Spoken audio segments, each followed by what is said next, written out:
Unfortunately, I didn't rush to make my statement immediately. Of course, I had feelings like everybody else, and I tried not to rush to judgment, and I tried not to immediately go out and try to make a claim or make a statement. But it seems like that's what everybody had to do, and it seems like anybody that was close to Joe Rogan was even almost asked by most people, asked by their followers, asked by people to make a statement of their own.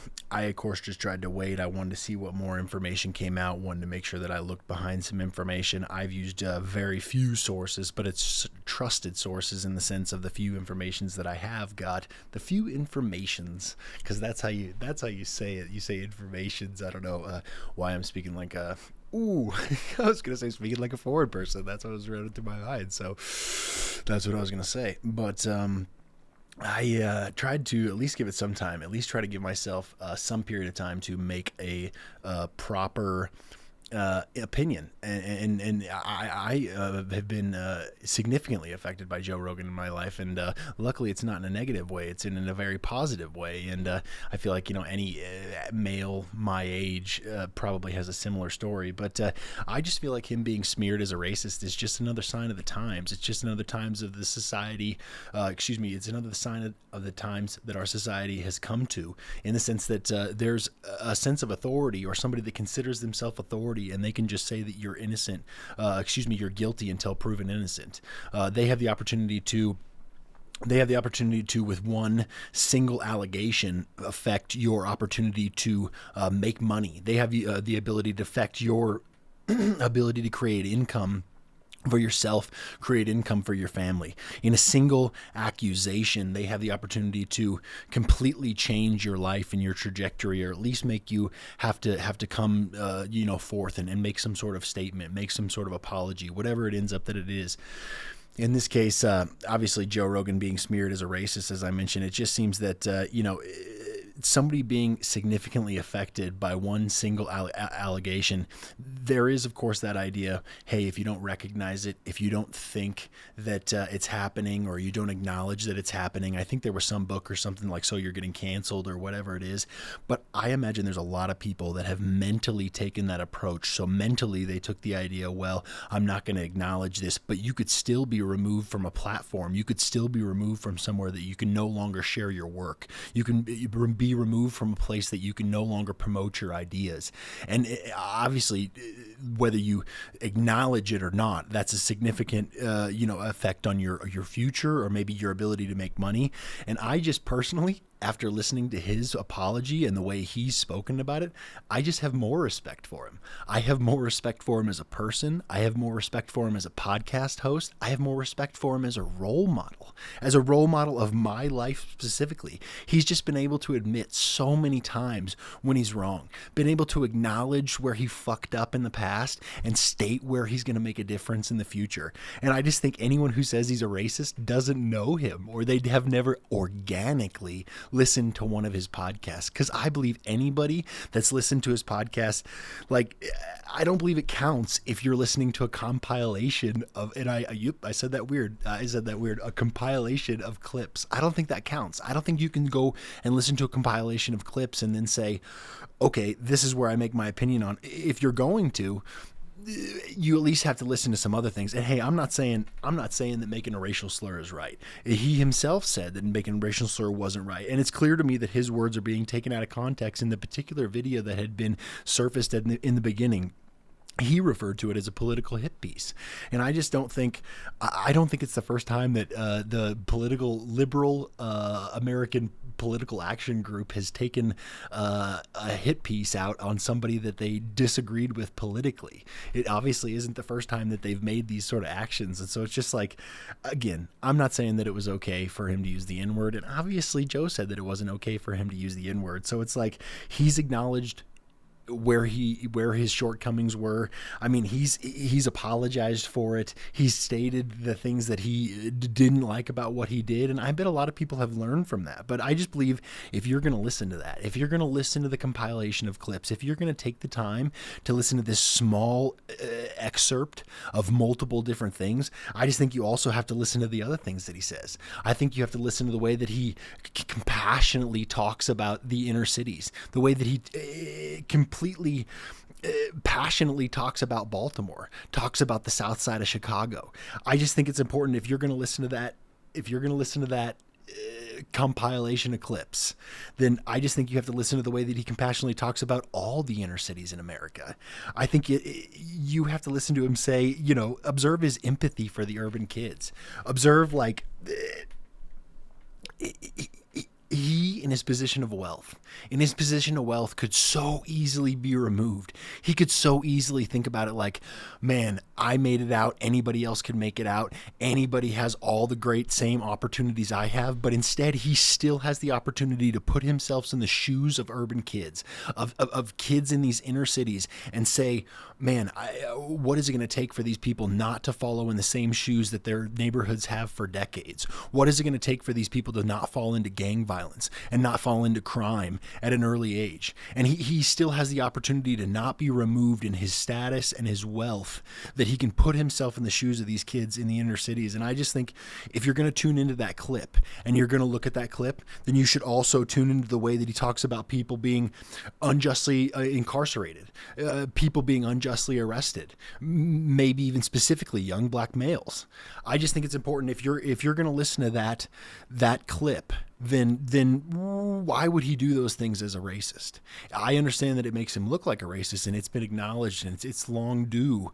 But again, I'm not going to make my opinion immediately. I want to have the opportunity to make an opinion. But I just believe. What about the countless black guests that he has platformed, or the countless black guests that he's talked to for hours on end? And his podcast literally meets over tens of millions of listeners per episode. I just don't see how you can say this introduction to some of these listeners that maybe never would have heard of him, never would have seen, like, say, some of these guests. Like, for instance, what about when he first put on David Goggins and he said people need to hear Goggins' story? He was right. I mean, the first time I heard it was on Joe Rogan. The first time I heard it, it made a huge impact on me. His words still ring in my head.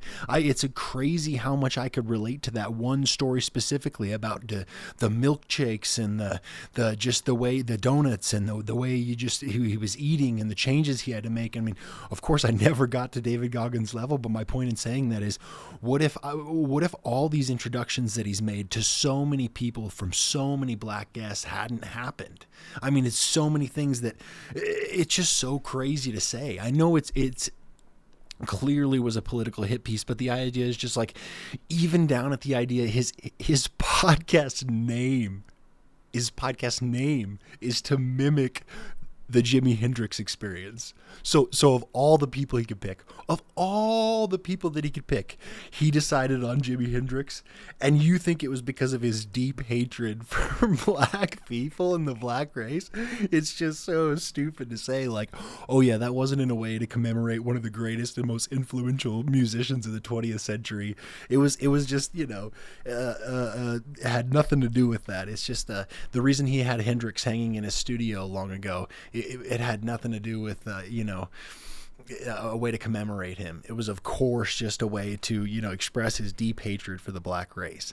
It's just like, how can you be just so completely out of touch, clearly out of touch? And it's just crazy to think. It's just like, he literally, even back on, I'll let the Jimi Hendrix thing go, but he's talked about how, like, influential it was when Jimi Hendrix played the Star Spangled Banner at Woodstock.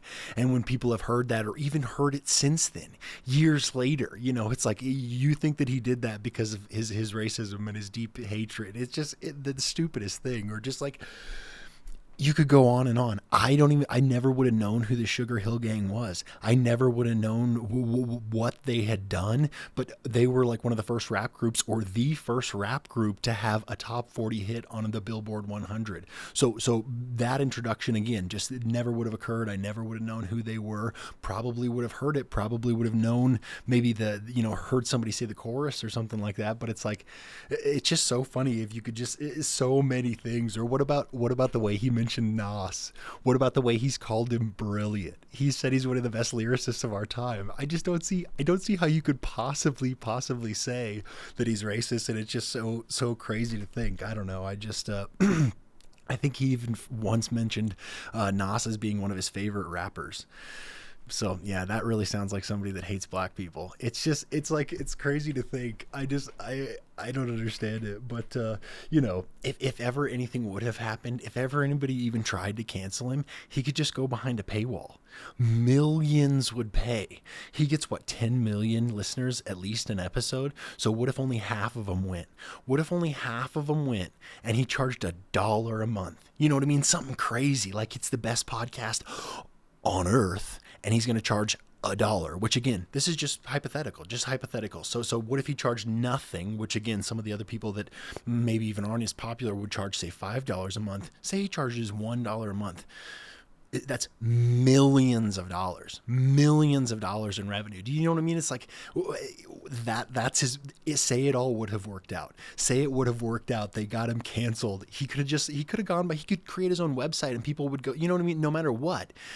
If he wanted to continue doing this and he decided to create a way to do it, people would follow him. And that's his punishment, if you think about it. Like, if you even try to go down that road as to what it was supposed to be, it's just crazy to think. I mean, his audience is literally millions of dedicated listeners. And if you think about it, they're going to go wherever he goes. But I just don't even see how, had it worked out, the complaints of few could affect what's millions of people. The complaints of just a few people could affect millions of dedicated people. It's just, obviously, they, like I said, they would have, I don't know, they would have just followed him if it ever did happen. So it's like, I personally have gotten so much from Joe Rogan, and I just think there's so many things I wouldn't know about, like supplementation, about exercise, about sleep, about fitness, about just being a good person, about being more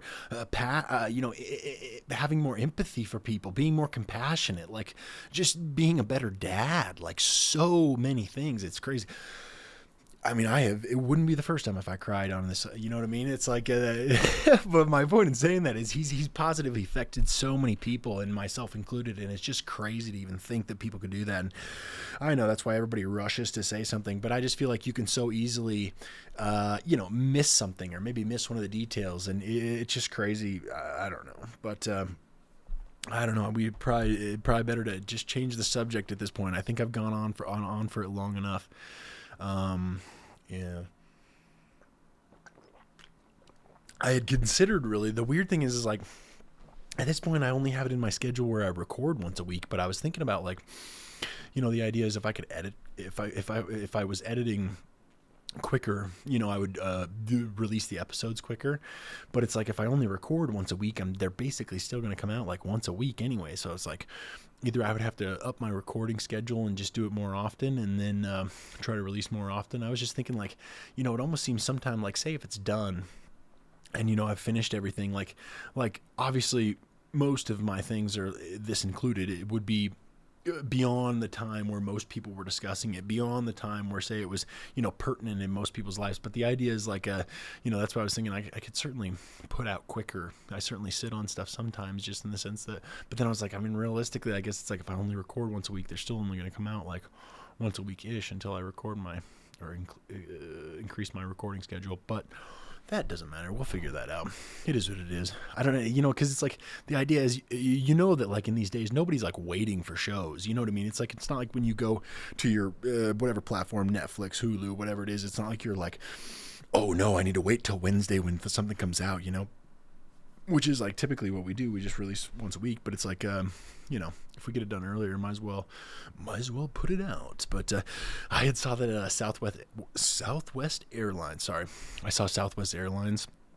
They are going to resume alcohol sales, because I guess at the beginning of the pandemic they decided, hey, we're not going to sell that anymore, because like there were serious concerns of like misconduct. And then I guess like all these flight attendants freaked out. They and got their union together, and they were like, we need to basically stop this, like all the time that they've had not serving alcohol. But I don't know. I personally just, like, as a business, you think they've got to be losing revenue, right? Because they're paying they're paying the labor. So no matter what, they're paying the labor of these flight attendants. The difference is they're just sitting there not doing anything, or maybe making coffee or something like that. But it's just like, I don't know. I guess if you're flying Southwest, maybe you expect to have some sort of, it's like, I think the last time I had flew Southwest, they didn't have like assigned seats and stuff like that. So it's like, you're probably expecting some sort of, you get what you pay for type of situation. But at the same time, I just think, I don't know, traveling sucks, right? So it's like, if people want to drink, they're going to drink. Like, you're not going to stop them if you're just not serving alcohol. So again, it just to me seems like as a business perspective, you're just losing money. So like the airline could pay the flight attendants the exact same amount for the labor. They may even get some tips if they happen to, you know what I mean, have those receipts where it has gratuity on it. And typically when you're getting served alcohol, it's like, I don't know, customary to tip, right? So it's like they may even get some extra money themselves, whereas rather than just sitting on their phone or serving coffees or whatever it is that they're giving out for free. But I don't know. My thought is just make a little bit more revenue for the airline, and they're concerned about misconduct and stuff. But it's like people will drink. People will get drunk before they come. There was that one lady that she got like fined like $400,000. I don't have Google open, so it'd take me like 65 minutes to open it. You know what I mean? Because I have to. It's weird. It does that thing, right? You have to. You get on and. You open it up. Well, I guess it says, do you want this to come up? But I have it so it does, because it has like, you know, are you Breck or are you Ethan? You know what I mean? Like, who are you signing into this computer? And so it's like, I keep that on there because it seems like it's the right thing to do. But my point in saying that is it would take like 55,000 minutes to pull up the story. But the idea was somebody had brought like their own alcohol, and then they also, I think they smoked in the bathroom. So I think they smoked pot in the bathroom in the plane, and they brought their own booze, and they were just like super fucked up, and so they got fined like $400,000. But again, so you have the alcohol where you make money. Then if they fuck up and they act out, you make more money off fining them. I don't understand. I mean, maybe I'm being stupid, maybe I'm missing something here, but I've worked in that kind of stuff. I think the idea is, hey, I make the same amount the whole time I'm here, right? I make the same amount on this flight, whether I'm walking around giving people booze and they're getting crazy, or I'm just sitting in a chair on my phone. So it's like, and there's probably flight attendants out there. You're like, no, there's not. You're like, dude, there's not flight attendants. There's not flight attendants listening to your episode. They're like, they're not paying attention to this. But I was going to say there's probably flight attendants out there like, we don't just sit on our phone. We have to deal with all you stinky feet, people that take off their shoes and all that shit. But what was it? The $400K fine on airline. Boom. You think that'll bring it up? U.S. fines estimates airline $400,000 for fining over. Nope. What if I said like drink and smoke in a bathroom? You think that would help? Man on flight to San Diego, smoked weed and assaulted flight attendant. But that's only, it looks like he's only fined $40,000. So maybe I misread. Maybe I added some K's. Maybe I added some zeros. Yeah, I definitely may have. This was last year in 2021. Unruly passenger sexually assaulted flight attendant. So I guess you could see, yeah, I guess if people are wasted and they're sexually assaulting people, I mean, people should just learn how to behave, I guess, is the real idea. But again, my thought is just like, one, traveling's not the most fun thing in the world. So some people do drink. There's a lot of people that don't. They take a nap, they work, whatever it is. But there's some people, personally, I don't like it traveling. I don't know. I guess I don't like feeling cornered. I have this like weird thing. Like there was this house I went to recently where I was in the attic, right? And I was stupid. I didn't bring a mask, which is like, I know you should have. Every time I regret it, because it's like later in the day, I always feel like I'm getting sick, but it's just because after you've breathed in all that insulation, then you just like start like, I don't know, want to whatchamacallit, scratch your throat. It's just like terrible, all that insulation that you're breathing in the attic. But this one dude, like when we from the attic space, right? So like from the attic space where you enter, and it's funny, this screen is like super duper bright, see, and then so it like changes the way I look. That's stupid, but it's a bright screen, so it's just like that's what it looks like when you put a large bright screen on your face. Oh, I'm gonna lose what I was talking about because I don't remember. Oh yeah, I just don't like feeling cornered, and I wouldn't say that I'm like claustrophobic. Like I remember I had friends that were like, I'm claustrophobic, and it's like, I think I thought of this because of the flight thing, but like this guy, like we were in his attic, right? And so like you probably know, but if you don't, like in between the trusses or like in between the area, like where the wood is, if you step and like, I'm going to be honest, there was a time when I didn't know this. And if I tell this story, I'll probably forget the other one that I was telling, but fuck it. There was this one time that me and my friend, and so like his parents went out of town. So he decided to have a party at his house. And while we were there, the cops showed up. And so when the cops showed up, he was literally out in the street. And as they were walking up to him, he ran into his house and like closed the garage door and like Indiana Jones style slid under the garage door so that way the cops couldn't get to him. Because the idea is, well, you're going to have to break down the door. So if you're going to come in here, you're going to break down the door. So, okay, break down the door. Let's see how that goes. And so we were like, fuck, they're going to find a way in. They were like, they're going to come in no matter what, if they do decide to break the door. So we were like, we went up into the attic. And so we went and we like crawled way back into the attic space. But then this was a time that I guess I knew, but I somehow forgot or something. But both of us laid in between the woods. So we're in the attic space, in between the trusses. And of course, all that's been up below us is just insulation. And then below that is just like, I think it's like 5/8 of an inch drywall. So whatever the drywall is, who knows? It could be an inch. Whatever it is, the drywall is just the only thing holding us that's screwed in. And anybody that's ever worked with sheetrock knows you can break it. I mean, they typically just cut it with good razor blades. You know what I mean? Like that's the way they can get the most detailed and divine cut. And people are like, no, that's not how they do it. But anyway, a lot of guys I've seen do it like that. And then they walk around on those stilts. It's fucking insane, dude. If you think you're a badass, try to do some drywall on like a 2-story, you know what I mean? Like a fucking, I don't know how to explain that, but where they have to walk around on the stilts to put on the ceiling. Those are some bad motherfuckers. But don't remember what I was. Oh yeah. So we're up in the attic space, right? And we're hiding up there and we lay down. Of course, the whole fucking ceiling fell in. So like me and my friend, we were laying in his ceiling while his parents are out of town and we both fell through. So like everybody just got away from the windows. Like, cause we were like, well, the shades are drawn, but still they might be able to peek in or whatever it is.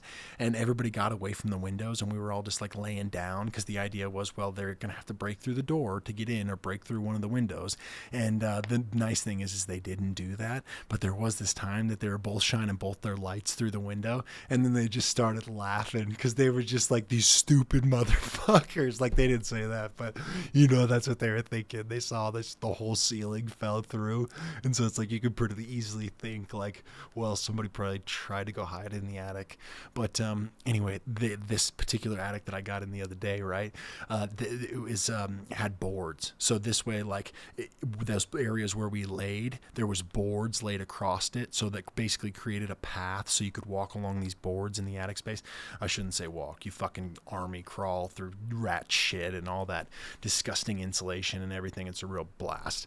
But you're crawling along this thing, and I went through the whole attic, took pictures and everything like that. And some people are so weird. I like to have my hands, right? So if I'm in the attic, I want to be able to have my hands and move around. So I use the flashlight on my phone. It kind of stinks when you turn your camera on because the flashlight turns off because the flash button basically turns off the camera. But obviously when you take a picture, the flash does turn on. But my thought in saying that is like people always like, they're like, if they have a really nice flashlight, they want you to use it. Like if you're going into their attic, they have to have you use their fucking nice flashlight. They might even tell you how many lumens it is. But so I'm back along this path, right, in this attic space just with my phone. And I told him, I was like, no, it's okay. I have a flashlight on my phone because then I can just throw it in my back pocket and I have both my hands to climb and through the attic if I want to. And this guy came down the little path. So I'm at the end of the path, the little boards. So like 2 boards, basically 2-3 boards, whatever it is, 2-3 2x4s. So what is that? Like 6 inches, 9 inches or whatever. And this old guy walks up through it. And like, I immediately felt cornered. I immediately felt uncomfortable. And I guess something reminded me of that. But he was just like literally right in my face, and I was crawling back out, right, and he didn't move. And so I got kind of uncomfortable, and I shouldn't have, but I was just like, actually no, I didn't even do that. No, I think I did. I think that is the first thing I said. Well, because I thought my body language could kind of show like, hey man, I'm crawling back out on this path that runs right to the attic exit. Let's fucking go, turn around. But he didn't move. And so we're just like face to face, like on these boards. And I was just like, sup, G? And I probably shouldn't have said that. That's probably not like the professional thing to say. But he didn't move. So I just like crawled around him. You know what I mean? I just went like board to board to board around him and like got out. But it was the weirdest thing. Like, I don't know. I just don't like to feel cornered. Don't know how that would have had to do with anything at all. Literally no clue. But yeah. Something made me think of that. Something made me think of like feeling cornered or whatever it is. Maybe the flight attendants. Oh, and then I was pulling up that article. I was trying to find what it was. It says, man on San Diego bound flight drank, assaulted flight attendant, and smoked marijuana. It says that a passenger on a short flight across California faces more than 40,000. So that's what it was. So I was off. I thought it was 400,000. It was 40,000. I'm good. I like to add zeros. But for his drunken behavior, which included assaulting a flight attendant and smoking marijuana. But he was not identified, but he was aboard an April 15th Southwest Airlines flight. So that must be what it is. So they're about to resume alcohol sales, and they're just like, these are just the examples. But again, so they make an extra $40K. They make an extra $40,000, and they have to clear the marijuana smoke out, as if the guy that next goes in there isn't going to clear that out with whatever he does anyway. I don't know. Seems pretty stupid to me, but I guess if you're a flight attendant, you want to do less. I'm an asshole. I'm sorry. I mean, that's what I think. Am I supposed to say something else? Traveling's not a lot of fun. And then like sometimes, I don't know. It's because I'm cheap. I was going to say sometimes I like to like, not, the idea is like if I have to wait in the airport for 4 hours and then fly, and then it's like where you have to wait to board and then wait to get off and then wait for your baggage. And then literally, so it's like the entire time I was in the airport was like 13 to 16 hours. If I could drive there in 13 to 16 hours, sometimes it just seems like, why the fuck wouldn't I? And people are like, because you're fucking cheap, dude. That's why you would do that. But I am cheap. It's okay. I like to not spend as much money as I can. I don't know. It's a dumb thing to say. It is what it is. I'll be right back. I'm back. My grandma had a movie that was like that when I was a kid. It was called I'm Back. It had like a dinosaur on the front of it. I watched it a lot. I don't know why. I always think about all these weird movies that I watched like a lot as a kid. What else was I thinking about? Thinking about, so like, why is it, and I think it's dopamine, but my thought was, have you ever like, okay, so for instance, you clean your car, you clean your garage, you bleach your kitchen, you bleach your bathroom, you sanitize all the surfaces in your house, you clean the ceiling fans, you vacuum the floor, and then you get in the shower and you're like cleaning off. And is that not the best shower that you've ever had? Is it not like just the most relaxing and like just, it feels so good, right? Like, cause you're just like, everything's clean. Now I'm getting clean. Dude, that's my favorite. I think it's dopamine though, right? Cause like, I think, right, if you did all that crappy stuff, technically you're probably not getting like the amount of dopamine that you should. And then I think when you get done with all the crappy stuff, I think you get like a rush of dopamine. I may be crazy, but I think that's how that works. I don't know. Maybe I just made that up. I don't know why it feels good. You guys should tell me. Maybe you're a doctor. Maybe you can tell me. Maybe you know why. I don't know. I just think that that's like one of my favorite things. Another thing that I think is crazy, I can stuff my mouth like a chipmunk. Like I can have totally like just stuff my face full of pork in a way that like I don't have any desire to with chicken. And I wonder what that is. I wonder, it's like, did my ancestors eat a lot of pork, or is pork just more desirable than chicken? Is it the way it's being cooked? Because like in my, I mean, unless it's fried chicken, which then you can't really take any I don't feel good when I'm eating fried chicken. I know I'm doing something bad, you know, because it's fried, right? Because the way it's prepared, but it's the best. Like, there's these places in Colorado called what's it called? What's it called? Post Chicken and Beer. They're the best. It's amazing. I mean, we went on my birthday a couple times. I've been on dates there. They're amazing. I really like it. It's but again, it's not like I feel good when I'm eating chicken and waffles. Like if it's waffles, especially, I know I'm doing bad. Oh, they have this like compote. I almost, now that I'm talking about it, I feel like I've talked about it on here before, which is crazy. I don't know. I guess it's one of those things that comes up. If you think about chicken and waffles, you're gonna think about the best place that makes chicken and waffles. But my point in saying that, that chicken's like fried, and then it's got like breading on the outside of it, and it's all nice and crispy, and it's got that juxtaposition. My water, you know what I mean? Like, I'm sorry about that sound. That was probably a bad sound. I'm like sucking saliva back in my mouth because I'm like drooling already. But I don't really like chicken that much. So it's like, why does that happen with you know, say pork in a way that it doesn't? My mom always made this story when I was a little kid. She told me this story that, you know, everybody always exaggerates stuff, I feel like, to make it a better story. But they would tell me that I ate like 6 pork chops when I was like a kid, and they always made fun of me. There was this one family that she worked at the post office with, my mom did, and they were like had 3 little boys, and so we would always, me and my sister would always go over there and play with them, or like they would watch us while my mom went out. Or one time we went to Copper Mountain in Colorado. So like there's this place called, it was actually, I think it was my first concert ever. I remember I saw Tim McGraw there. It was my first concert ever. I think I saw Tim McGraw there, but it was called like New West Fest. And so it's like summertime. So for instance, Copper Mountain, the ski slopes aren't covered in snow, but they let you like ride up the trail and stuff. And I remember those their little boys running down the ski slopes. And I knew if I even immediately tried to start walking that fast and not like leaning back the way that you know, you basically would have to if you're walking down a steep slope like that, I would completely fall forward and get fucked up. But I think they even would fall. But I remember I saw like Tim McGraw there, was like one of my first things. But my point in saying that, we went with them, don't know why this came up. Oh yeah, they would say that I ate like I ate like 6 pork chops, you know, and I was some little boy. And so I just don't know what that is. Why is that? Why can I eat more? You think anybody's ever typed that? You think anybody's ever typed that into Google? Should I do it? You think it is? I don't know. I wonder. Do you think anybody's ever typed that? Why can I eat so much pork? Do you think that's a thing? I'm going to type it. What do you think happens?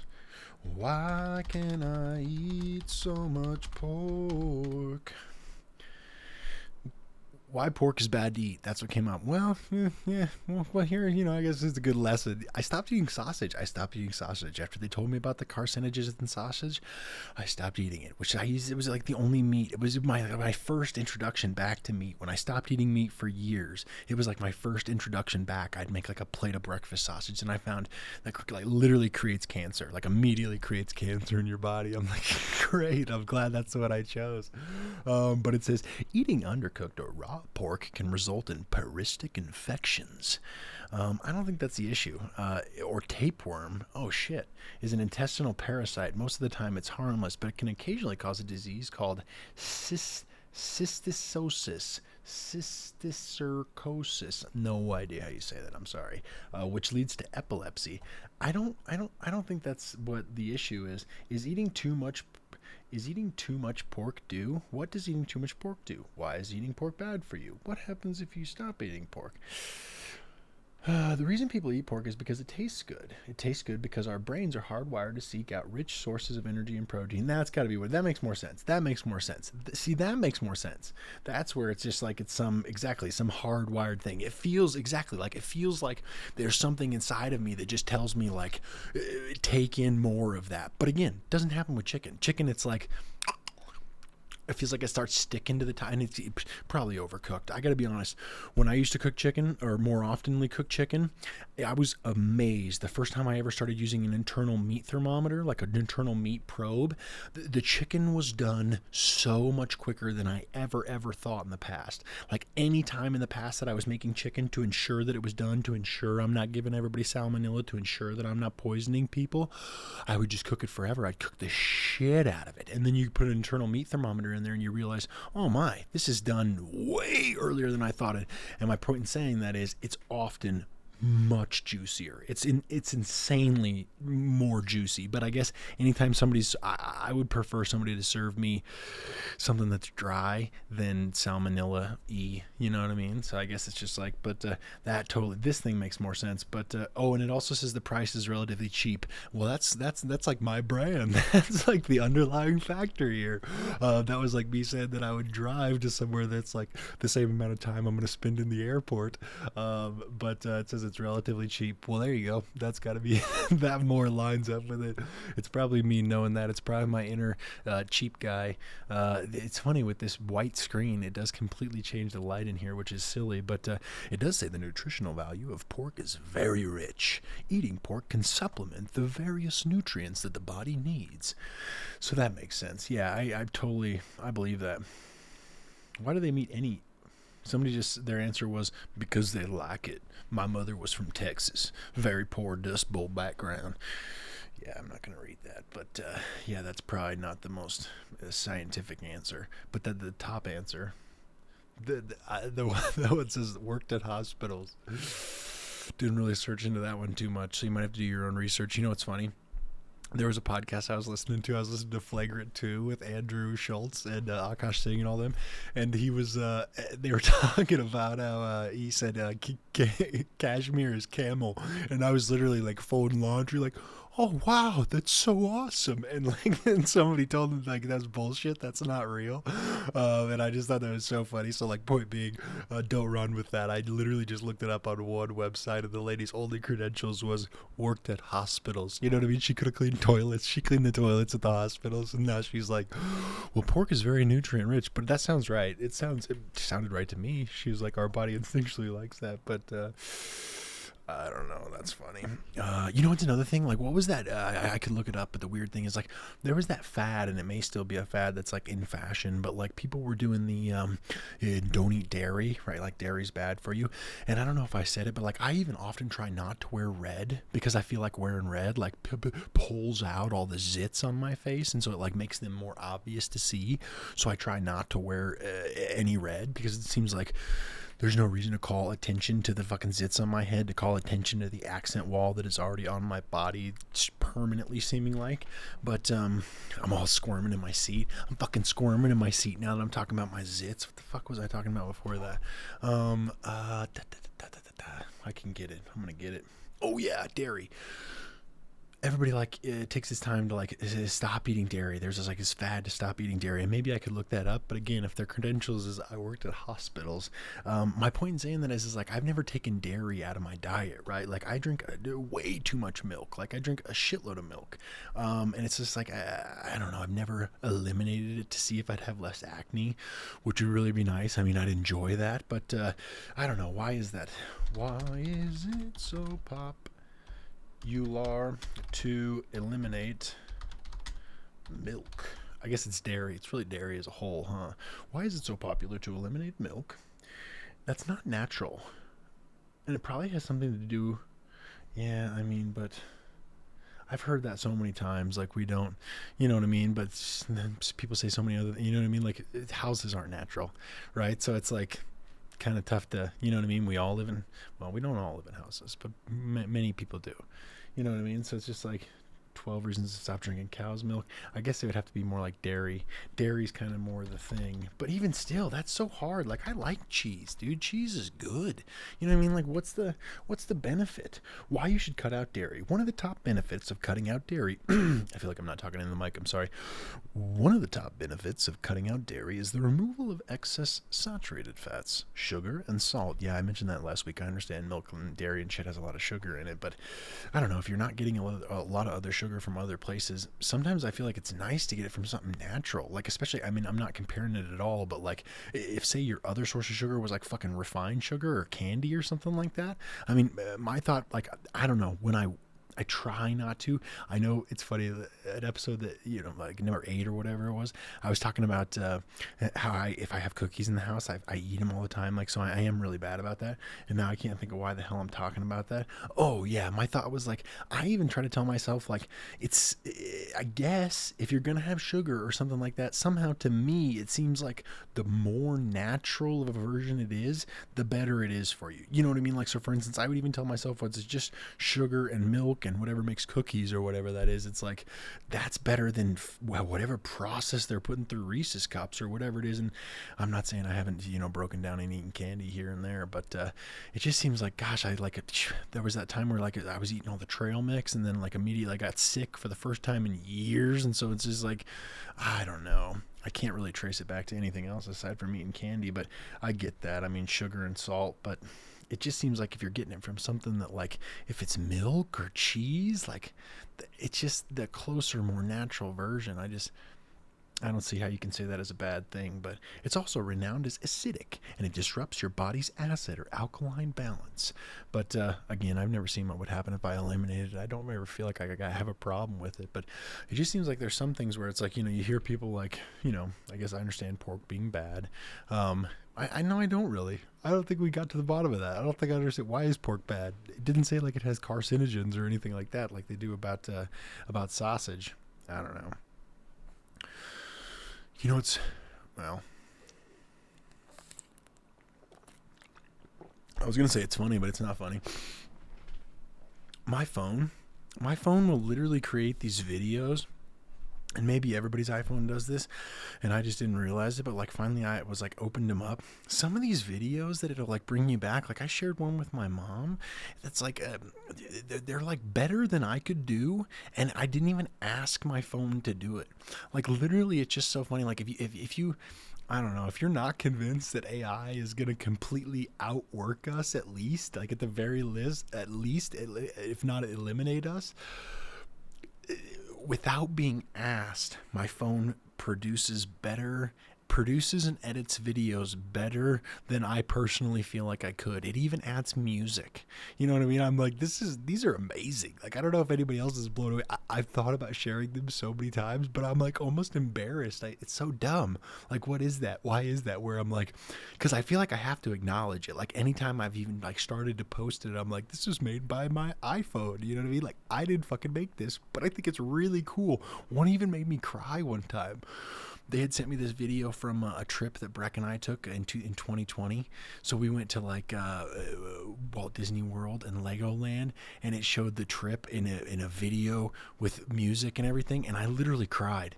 It was amazing. I was like, this is so good. I was like, I wouldn't be able to make this, you know what I mean? Because I guess I wouldn't have thought, you almost wouldn't think it's all important.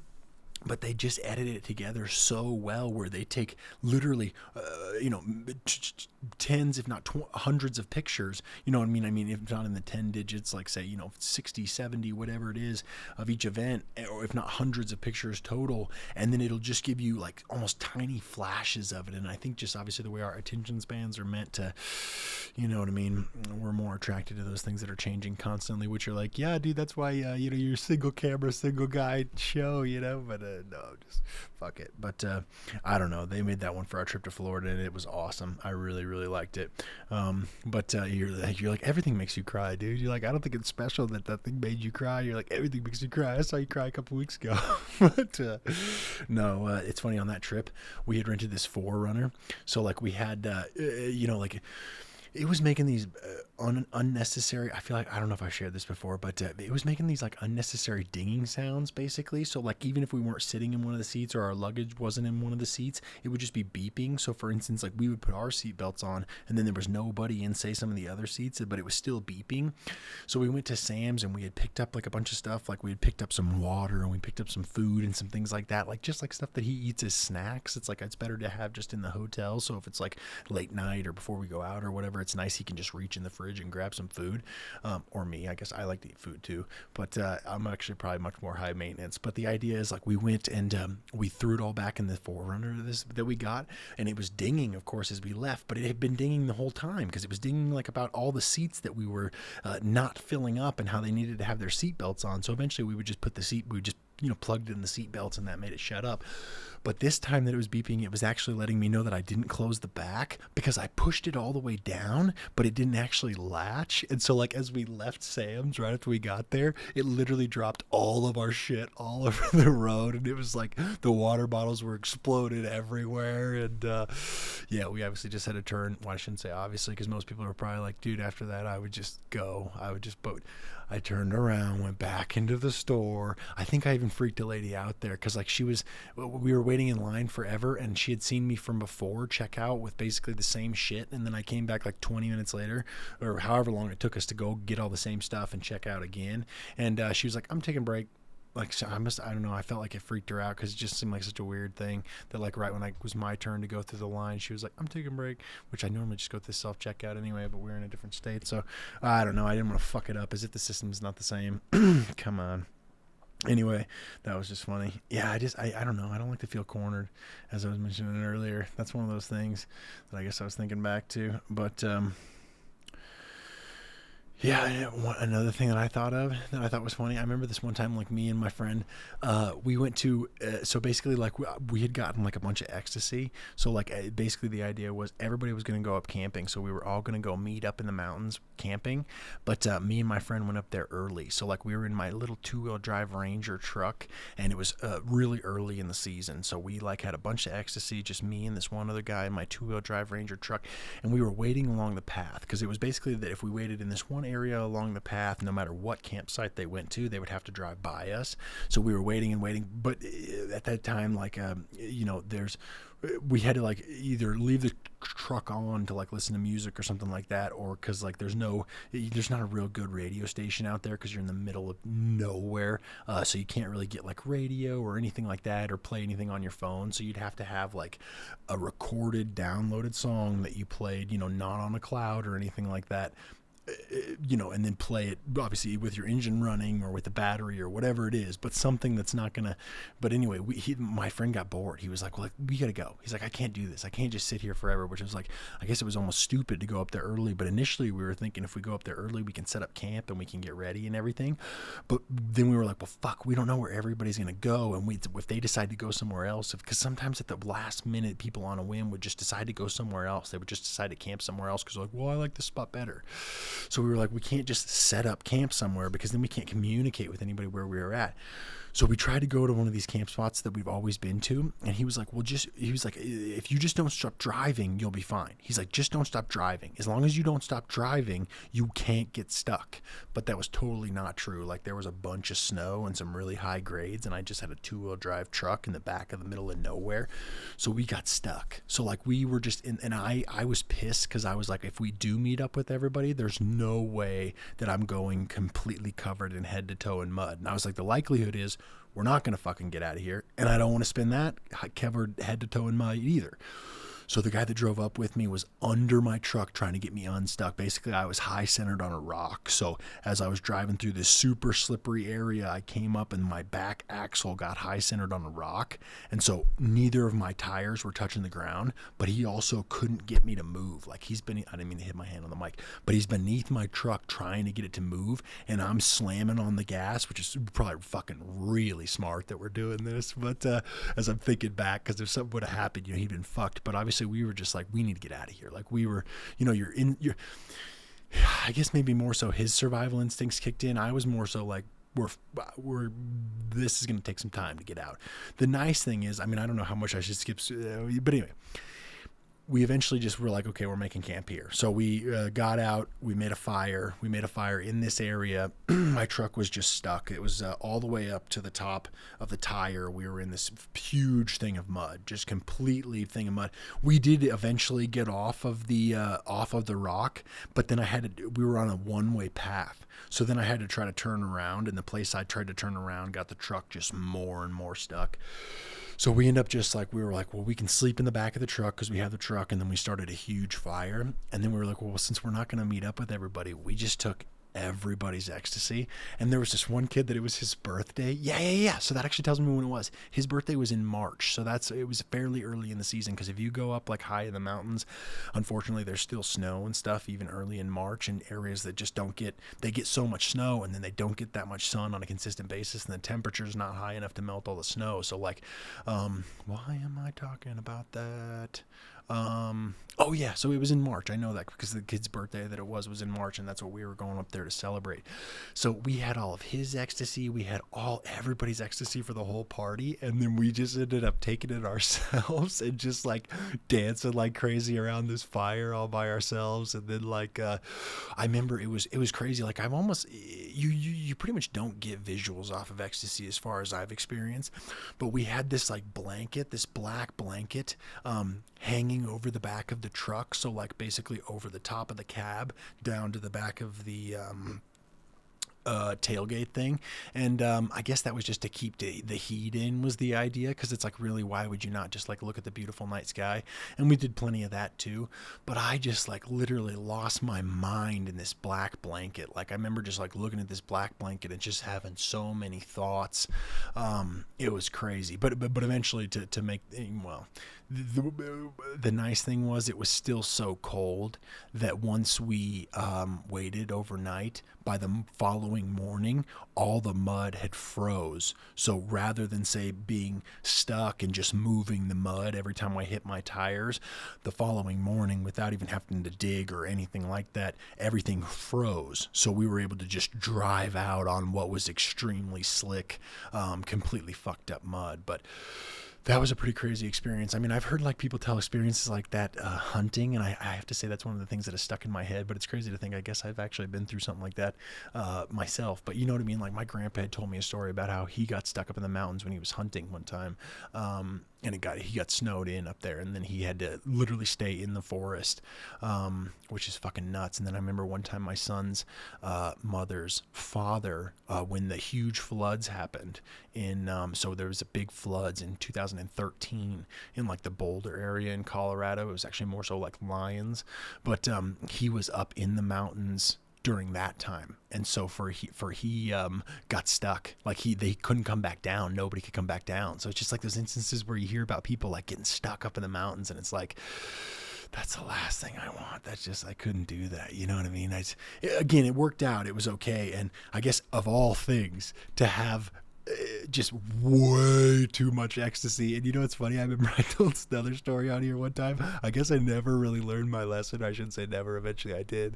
I've been sober for a very long time, but it took me a long time, obviously, to learn my lesson, because I remember that morning when we were driving back, we were back on black asphalt roads, so like back off the dirt, and we were in a safe area. I was literally hanging my head out the side of my Ranger, just fucking puking everywhere, because I don't know, I would always just like, for some stupid reason, I would just keep taking it until I was puking, which is for some reason the same thing I did with alcohol. I don't know why. I just kept drinking way beyond the amount that I should. Just the amount of years that it took me to realize, like, if I have more than 4, I'm pretty much fucked. Like, and people are like, oh, well, if I ever decided to drug you, that's obviously, I know how many drinks to give you. I guess if it was over a long enough period of time, I'd probably be okay, or I'd be better off. But yeah, I don't know. I don't even remember what made me think about that. Oh yeah, just getting stuck in the mountains. I remember another time when we were in the mountains. It was actually the same friend that I fell out of the ceiling with. So he's actually a friend that he ended up passing away. He was like my best friend, and it was one of the craziest things. And it's like, you know, you have people that as they start to get older, they talk about like how people start to die or how people start to pass away more. And unfortunately, we had a lot of my very, very, very close friends unfortunately died a lot when we were young. And so, like, I guess, I don't know, I've just dealt with that more often. I mean, even when I talk, I don't talk like as if I'm the fucking Grim Reaper or anything like that. But like, even when I mention something like that, I'm like say something just like, you know, we're all going to die. My son's always like, but not forever. You know, it's not going to happen forever. And it's just like, I mean, I guess it's nice that he has that. I guess it's nice he hasn't had to deal with death in that way. But it isn't like that always. You know, you never fucking know. You never know. I remember the day I broke my foot as we were driving to the orthopedic center there was a 10-car pileup. There was a 10-car pileup just right next to me. So like one, I had broke my heel bone in 3 places, so I couldn't walk. I wasn't able to put weight on it for the next 8 weeks. But then on top of that, so having like that trauma of the day right next to us, a 10-car pileup, just where everybody's following way too close on the interstate on I-25, and somebody stopped, and then nobody was ready for it. And just to watch that, because I literally watched the whole thing. I was looking out the windows and I watched all these people just crash right into each other. And it was just, I don't know why I'm talking about. Oh, I guess it's just like you just realize, again, like even if I had forgotten, it can end so quickly. It can end so quickly for all of us. And again, I'm not trying to be like I'm not trying to be death or whatever the fuck, talk about it. But it's just like, what made me think of it is like one time we were in the mountains. And my friend Brent, one of the ones that had passed away, he was amazing. He was my best friend. I love him so much. I say that I guess almost the same way I've said about my son, which is crazy. But I'm not gonna. I'd start crying. Sorry. So there's this one time when I had this guy. He was really fucked up, right? And he had asked us. He was like, "Okay, brand me," and we were like. Of course, most of us said no, but there was a guy in the party that I actually had went branding with him multiple times, like, which you realize later is so fucking stupid. So like somehow these people, these ranchers, and I don't know how it is, because like after years I realized how dumb I was, but they would just make us come out, because like branding's supposed to be like a cool thing, like you basically you're going out to put a brand so that way everybody knows that these are their cows. You have to cut off their horns, you cut off their nuts.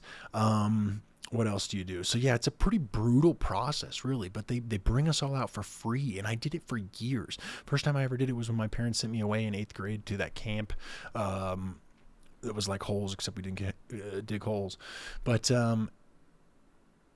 other than that, we would just go out and do it for free. And you realize years later, because one time I didn't eat enough before I went out there, and then we went to lunch, and all they were feeding us was hot dogs. So like they were gonna give me like 2 hot dogs, and I worked my fucking ass off for hours branding fucking cattle, you know what I mean? And this was the ones where like they rope them and you put them down, not where they run through a chute. They may have had a chute going too, I don't remember, but like, other ones, there's a lot where you just run them through a chute. So once you put them in the corral, as long as you continue putting them into the chute, they're going to come out and go through, and all you have to do is just run them through a line and get all the branding done. But so we're literally like, you have to rope them, take them down, hold them while they're being fucking branded. Whereas in the chute, they just stay in between metal. That's so it's funny, as I bring my hands in, I can hear how much louder that makes my voice. That's crazy. They're just in between the metal so much that like when they try to move, they can't go anywhere. So when you hit them with the brand, the super, super hot iron, they can't go anywhere. But the only reason I was trying to say this is like my friend, he asked us to fucking do that. And so this guy that we would go with all the time, and I stopped going with because they fed me 2 hot dogs, and then they were like assholes. Like I was like, they kept like feeding other people that were coming up that they like knew better than me, and I was literally starving, and I had been working my ass off, and all I had was gonna eat was fucking hot dogs. But yeah, I basically stopped doing it. But anyway, he asked us to brand him, and there was a guy out there that I think we took like coat hangers or something like that, like a bunch of coat hangers, and just put them in the red hot coals for a long period of time, and they did end up branding him, which you just realize, like based on infections and things like that, like how fucking stupid that was. And his mom was like a nurse too, and she ended up seeing it eventually.